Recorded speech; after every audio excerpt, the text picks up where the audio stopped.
साथीहरू नमस्ते, स्वागत छ यहाँलाई। आज म गोरखापत्रबाट प्रकाशित लोकसेवा आयोगसँग सम्बन्धित विषयगत प्रश्नोत्तर मैले लिएर आएको छु। लोकसेवा आयोग सम्बन्धी विषयगत र वस्तुगत प्रश्नोत्तरहरू गोरखापत्रले प्रत्येक हप्ताको बुधबार प्रकाशन गर्ने गर्छ र आज मैले विषयगत तर्फको सामग्री प्रस्तुत गर्दैछु र यो वस्तुगत तर्फको सामग्री मैले अगाडि प्रस्तुत गरिसकेको छु र अहिले मैले तपाईलाई विषयगत तर्फको प्रश्नोत्तर राख्नेवाला छु र आज यो 79 को 2079 श्रावण 4 गते बुधबारका दिन लोकसेवा आयोगले प्रकाशन गरेको विषयगत प्रश्नोत्तर प्रस्तुत गर्दैछु र यो लोकसेवा आयोगको वेबसाइटमा मैले साभार गरेको छु त्यहाँबाट र वस्तुगत प्रश्नोत्तर मैले प्रस्तुत गरिसकेपछि अहिले म विषयगत प्रश्नोत्तर प्रस्तुत गर्दैछु। यो विषयगत प्रश्नोत्तरहरू प्रस्तुतकर्ता चाहिँ हेमचन्द्र शर्मा र अर्जुन शर्माले गर्नुभएको छ। सो अब राख्दैछु म तपाईलाई प्रश्नोत्तरहरू, विषयगत तर्फका प्रश्नोत्तरहरू। जलवायु परिवर्तन भन्नाले के बुझिन्छ? जलवायु परिवर्तनका कारण सिर्जना हुने स्वास्थ्य जोखिम पहिचान गरी न्यूनीकरण गर्ने उपाय उल्लेख गर्नुहोस्। प्रश्न फेरि सुन्नुहोला। जलवायु परिवर्तन भन्नाले के बुझिन्छ? जलवायु परिवर्तनका कारण सिर्जना हुने स्वास्थ्य जोखिम पहिचान गरी न्यूनीकरण गर्ने उपायहरू उल्लेख गर्नुहोस्। यसको जवाब तपाईले यसरी लेख्न सक्नुहुन्छ। जलवायु परिवर्तनले कुनै स्थान विशेषको तापक्रम, आर्द्रता, वर्षा, हावाको बहाव आदिको लामो समयको औसत स्थितिमा फेरबदल भएको अवस्थालाई जनाउँछ। विश्वव्यापी रूपमा तापक्रम वृद्धि भइरहेका कारण पृथ्वी अहिले तीव्र रूपमा परिवर्तनको अवस्थामा रहेको छ। यसका कारण मानव जाति र पृथ्वीले बहुआयामिक समस्याहरू भोग्नु परेको छ। अब जलवायु परिवर्तनका कारण नेपालमा देखा परेका स्वास्थ्य जोखिम देहाय बमोजिम रहेका छन्। अनि मैले तपाईलाई यहाँ बुदागत रूपमा जानकारी दिँदैछु। तराईमा लु र हिमालमा लेक लाग्ने क्रम बढ्दा रोगी र मृत्युको जोखिम बढ्ने, बाढी, पहिरो, आगलागी र तीव्र हावाहुरीका कारण घाइते, रोगी र मृत्युको जोखिम रहेको, उच्च तापक्रमका कारण किसान र श्रमिकमा छालाजन्य र आँखाजन्य रोगको जोखिम बढ्ने, खाद्य पदार्थको उत्पादन र उत्पादकत्व घट्नाले कुपोषणको जोखिम बढ्ने, आर्थिक रूपमा जोखिममा रहेका जनसङ्ख्याको स्वास्थ्यमा बढी असर पर्ने र कार्यक्षमतामा ह्रास आउने, पहिले महामारी नफैलिएका पहाडी क्षेत्रमा दूषित पानी, सडे गलेको खानेकुरा र कीटजन्य औषधिको सङ्क्रमणको जोखिम बढ्ने, तराईका भूभागमा चिसोपना बढेर हुने रुग्णता, मोबिडिटी र मृत्युदर मोर्टालिटी बढ्ने। त्यस्तै यहाँ तपाईलाई भनिएको छ, माथि उल्लेखित जलवायु संवेदनशील स्वास्थ्य जोखिमको न्यूनीकरण गरी मानवीय स्वास्थ्य सुरक्षा प्रवर्धन गर्न देहायका उपायहरू अपनाउन सकिन्छ। अनि यहाँ उपायहरू पनि बुदागत रूपमा दिएको छ।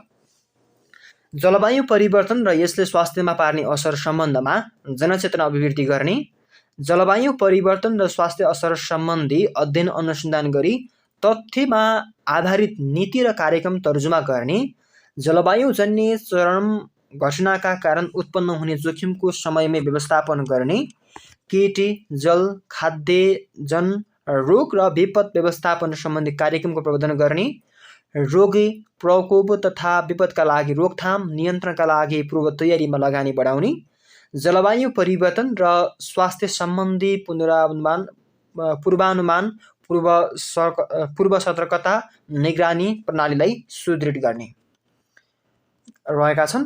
त्यस्तै बहुतह र बहुक्षेत्रगत सहकारी मार्फतै सबै किसिमका नीतिमा मानवीय स्वास्थ्य सुरक्षालाई समाविष्ट गरी कार्यान्वयन गर्ने। अब प्रश्न नम्बर 2 मा यस्तो रहेको छ। प्रश्न नम्बर 2 मा तपाईलाई भनिएको छ कि लोकतन्त्रको सुदृढीकरणलाई निर्वाचनको भूमिका उल्लेख गर्नुहोस्। लोकतन्त्रको सुदृढीकरणमा निर्वाचनको भूमिका उल्लेख गर्नुहोस्। यसको उत्तर तपाईले यसरी लेख्न सक्नुहुन्छ। जनताका लागि जनताका प्रतिनिधिले शासन गर्ने व्यवस्था लोकतन्त्र हो। यो सर्वजन हिताय सर्वजन सुखाय अर्थात् सबै जनताको हितमा र सबैको सुखका लागि काम गर्ने व्यवस्था हो। निर्वाचनको माध्यमबाट जनताले चुनेर पठाएका प्रतिनिधिले जनचाहना अनुसार काम गर्नुपर्ने हुनाले निर्वाचनलाई लोकतन्त्रको मेरुदण्ड मानिन्छ। लोकतन्त्रलाई सुदृढ गर्न निर्वाचनको भूमिका देखाएअनुसार रहन्छ। बुदागत रूपमा रहेका छन्। सार्वभौम सत्ता सम्पन्न जनतालाई आफ्ना प्रतिनिधिको चयन गर्ने अवसर प्रदान गर्दछ। राजनीतिक दल र सरकार जनताप्रति उत्तरदायी हुने अवस्था रहन्छ। सत्ताको शान्तिपूर्ण हस्तान्तरण सम्भव गराउँछ। दलीय प्रतिस्पर्धा अभिवृद्धि भई उन्नत विचारको नेतृत्व लिने अवसर प्राप्त हुन्छ। नागरिक हक अधिकारको संरक्षण, संवर्धन र प्रचलन हुन्छ। आवधिक निर्वाचनको माध्यमबाट निश्चित समयको अन्तरालमा जनादेश नवीकरण हुन्छ। त्यस्तै निर्वाचनको शासकीय प्रणालीमा नवीन रक्त सञ्चार सम्भव गराउँछ र लोकतन्त्र संस्थागत हुँदै जान्छ। प्रश्न नम्बर 3 मा रहेको छ, नेपालमा निजामती कर्मचारीको नैतिक दायित्व उल्लेख गर्नुहोस्। नेपालमा निजामती कर्मचारीको नैतिक दायित्व उल्लेख गर्नुहोस्। यसको उत्तर तपाईले यसरी लेख्न सक्नुहुन्छ। निर्धारित विधिबाट छनौट भएका राज्यद्वारा प्रस्तुत सेवा र सुविधा सम्बन्धी शर्त स्वीकार गरी नागरिकको हितमा काम गर्न राज्यसँग सम्बन्ध स्थापित गरेको नागरिक निजामती कर्मचारी हो अथवा निजामती कर्मचारी हुन्। नेपालमा योग्यता तन्त्रमा आधारित छनौट प्रणाली बमोजिम लोकसेवा आयोगको सिफारिसमा नेपाल सरकारले निजामती कर्मचारीको नियुक्ति गर्दछ। नैतिकता कानुनभन्दा माथि रहन्छ, तथापि निजामती सेवा नियमावलीले निजामती कर्मचारीका निम्न अनुसारका नैतिक दायित्व उल्लेख गरिएको छ। ती रहेका छन्।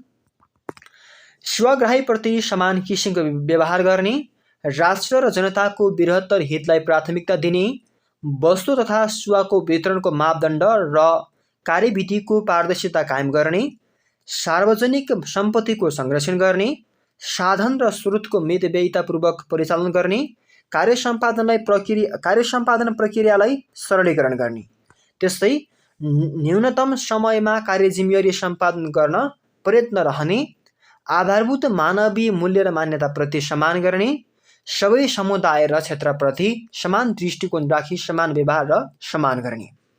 प्रश्न नम्बर 4 मा रहेको छ, नेपालका अन्तर्राष्ट्रिय विकास सहायता परिचालनका प्राथमिकताहरू उल्लेख गर्नुहोस्।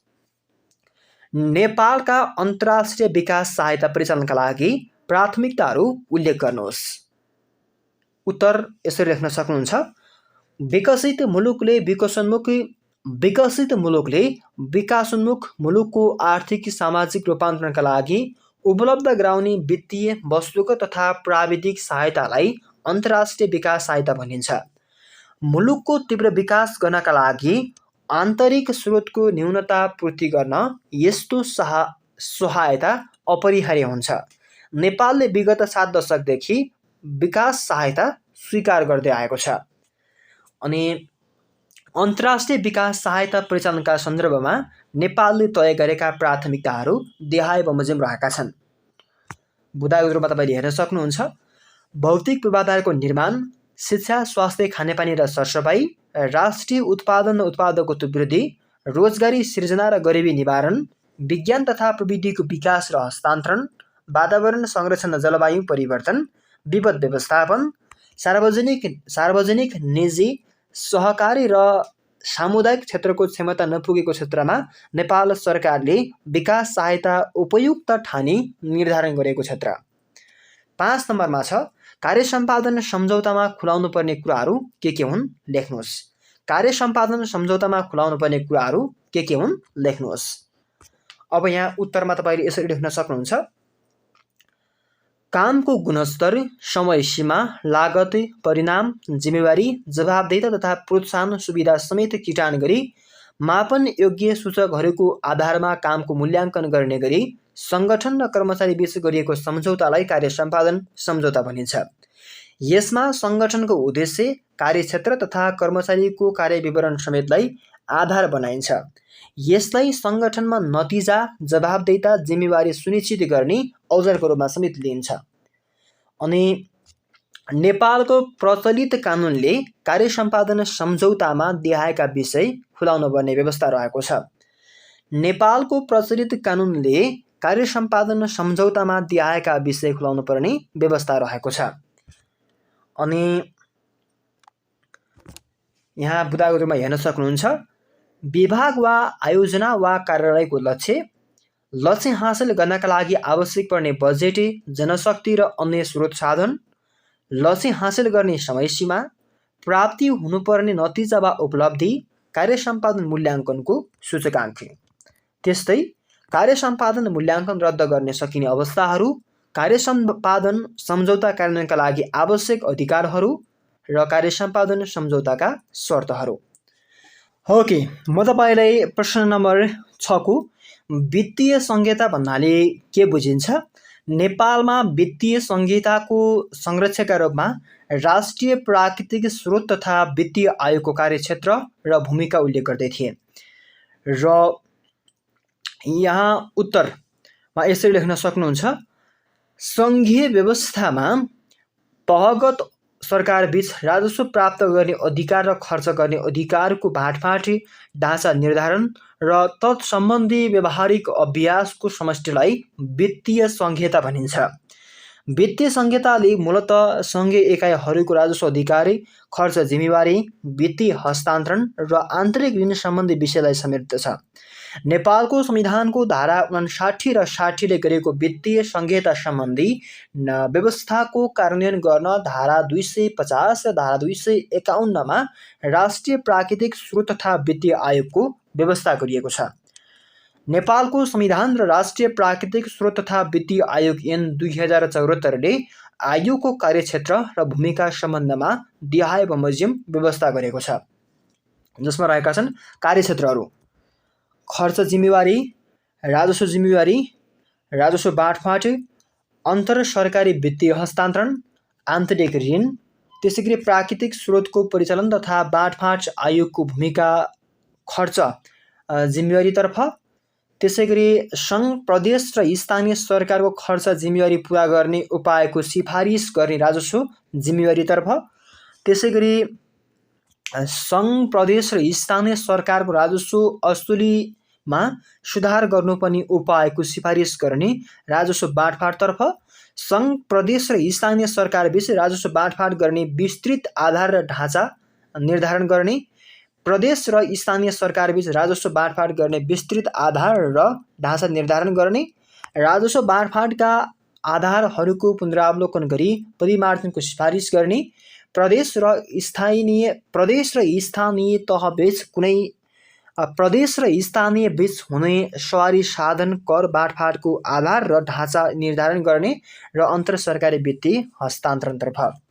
त्यस्तै सङ्घीय सञ्चित कोषबाट प्रदेश र स्थानीय सरकारलाई प्रदान गरिने वित्तीय समानीकरण अनुदान सम्बन्धमा सिफारिस गर्ने, प्रदेश सञ्चित कोषबाट स्थानीय सरकारलाई प्रदान गरिने वित्तीय समानीकरण अनुदान सम्बन्धमा सिफारिस गर्ने, त्यसैगरी प्रदेश र स्थानीय सरकारलाई प्रदान गरिने सशर्त अनुदानको आधार तयार गरी सिफारिस गर्ने र आन्तरिक ऋणतर्फ, त्यस्तै सङ्घ, प्रदेश र स्थानीय सरकार लिन सक्ने आन्तरिक ऋणको सीमा सिफारिस गर्ने, प्राकृतिक स्रोतको परिचालन तथा बाँडफाँडतर्फ, प्राकृतिक स्रोतको परिचालन गर्दा सङ्घ, प्रदेश र स्थानीय तहको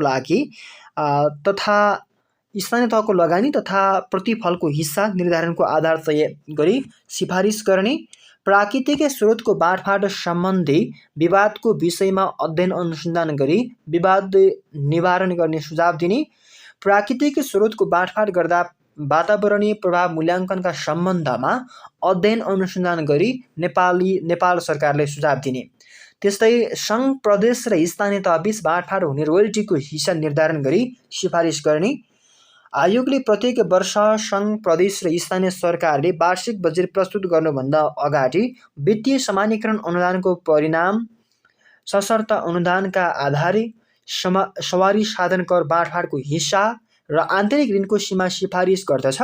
5 वर्षका लागि लागू हुने गरी राजस्व बाँडफाँडको हिस्सा सिफारिस गरिसकेको छ। अध्ययन अनुसन्धान र अन्य सङ्घीय मुलुकका असल अभ्यास समेतको जानकारी लिई आफ्नो भूमिका र कार्यक्षेत्रलाई प्रभावकारी बनाउँदै नेपालमा वित्तीय संहिताको कार्यान्वयन र संरक्षणलाई अझै सुदृढ पार्ने काममा आयोगको ध्यान जान जरुरी छ। प्रश्न नम्बर 7 अन्तिम प्रश्न आजको रहेको छ। गरिबी निवारणका सम्बन्धमा चालु 15औं योजनाले तय गरेका रणनीति र अपेक्षाहरू उल्लेख गर्नुहोस्। गरिबी निवारणका सम्बन्धमा चालु 15औं योजनाले तय गरेका रणनीति र अपेक्षाहरू उल्लेख गर्नुहोस्। यसको उत्तर यस्तो रहेको छ। स्रोत साधनको अभावका कारण न्यूनतम